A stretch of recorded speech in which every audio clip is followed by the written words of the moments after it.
Good day everyone! I hope you're all doing well. For today's video, we will be learning on how to create a research methodology. So as we all know, a research paper is a complex formal paper that has to be scrutinized and studied well. And there must be a structure or an outline in creating a comprehensive research. And this is what we call a methodology. So without further ado, let us start on defining what is a methodology. By definition, a methodology is a detailed description of the research to support findings and explains the techniques, creates a roadmap on how to reach the conclusions. So the detailed description that we are referring to is the thorough and detailed explanation or description about the research strategy or approach that you will be using. So this type of description is very useful in order for your readers to understand and to be guided on the type of approach that you will be using. Good day everyone, I'm April Antoinette C. Savion, and today I will continuing the discussion. And the fourth step that you must do when you write a research methodology is you describe how you collected the data you use. Either you collected it through survey, interview, group discussion, etc. This step is crucial because it allows readers to understand how the data was gathered and whether the methods used were appropriate for the research question. This step is also very important because it shows how the researcher extracted meaning from the data. It helps readers understand whether the analysis was rigorous and suitable for the research question. And then you evaluate and justify the methodological choices you made.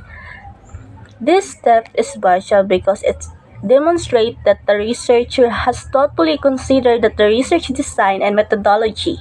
It's helped build in trust in the research and shows that the methods were chosen to answer the question, not just for convenience. So for number 7 is discuss any obstacles and their solutions. Outline any obstacles that you have encountered during research and list how you overcome them. So one example of this is having a limited data sources which can be solved by using credible online journals and databases. So next one is cite all the sources you use to determine your choices of methodology.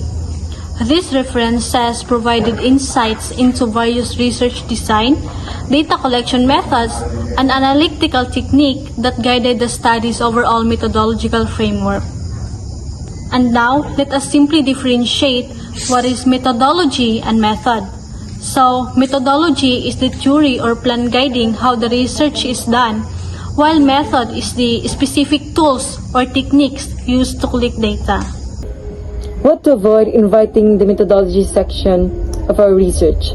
So first, avoid including irrelevant details. So irrelevant details could lead to the readers get confused or distracted from what really is the core or main information or details, and it could also make the research less clear or credible. So just by including only the necessary details, we can ensure an easy understanding for the readers. So second, keep your methodology section straightforward and thorough. So in doing so, it aims for clarity and easy understanding, especially on the process on how we get our informations and data, and as well as the processes we did in the research. So third, avoid irrelevant information and includes unnecessary explanation of the basic procedures. So we don't really need to explain the basic procedures so that our research methodology will be straightforward and concise, and so that the information will be more understandable.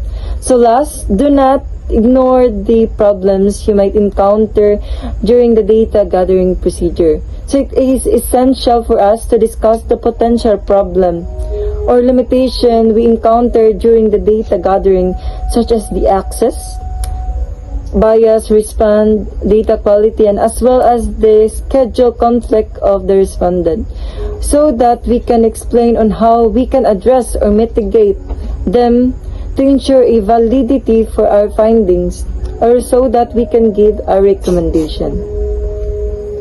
We are bound to our last and final portion of our slide, which is the example in creating a research methodology. So first we have there a research design. The purpose of this study is to gain consumer insights about the performance of Dutch Bangla Bank ATM service. For example, what major types of problems the users are facing and the feedbacks from the users, like their suggestions towards Dutch Bangla Bank ATM service for the improvement of their service quality. So as stated on that portion is that you can see that the researchers introduces the purpose of the study. It also stated there that the problem, what will be the problem, which will be emphasized more on the study. And then also, in having that research design, it is also important because it showcases the method that will be used. For example, you will be using a quasi-experimental, an experimental method, correlational method, and etc. etc. The next thing is the research approach. The respondents will be the users who are interested to cooperate. To collect the data, we will go through an in-depth interview method. In the research approach, it is just simply on what type of instrument will be used. So based on the example is that it's stated there that there will be a collection of data that is through an in-depth interview. And also in the first sentence, you can see there that the respondents are introduced. Next is the sampling method. The researcher will have to figure out whether the respondents fall under the category or not. If they fall, then they will be interviewed for 30 minutes. The sample size will be 100 for this study. So here in the sampling method, it emphasizes more on the respondents or the participants who are present on the study. And based on the example is that there will be a sample size of 100 respondents. So if the researchers will identify if they will fall in that category, is that they will request these respondents to undergo a 30-minute interview. Next is we have the data collection method. The primary data will be collected from the users of Dutch Bangla Bank ATM service. Moreover, these data will be gathered directly from the respondents through an in-depth interview. In the data collection method, it explains the collection of data and where do these data came from. Additionally, it is just the same with the research approach because it mentioned there on the type of instrument that will be used, which is through an in-depth interview. However, the difference is that here in the data collection method it is more simplified and more comprehensive. For our last example is the data analysis method. The data analysis of this research will be mostly represented on qualitative manner. It has been mentioned earlier that the data will be gathered by an in-depth interview. As a result, the analysis will be qualitative. We can see in our example there that the data analysis method that is used is qualitative. So basically here in this type of method is that it focuses more on describing on what type of method, whether it is a qualitative, quantitative, or a mixed method, which is combining the statistical and or the numerical and more on the words.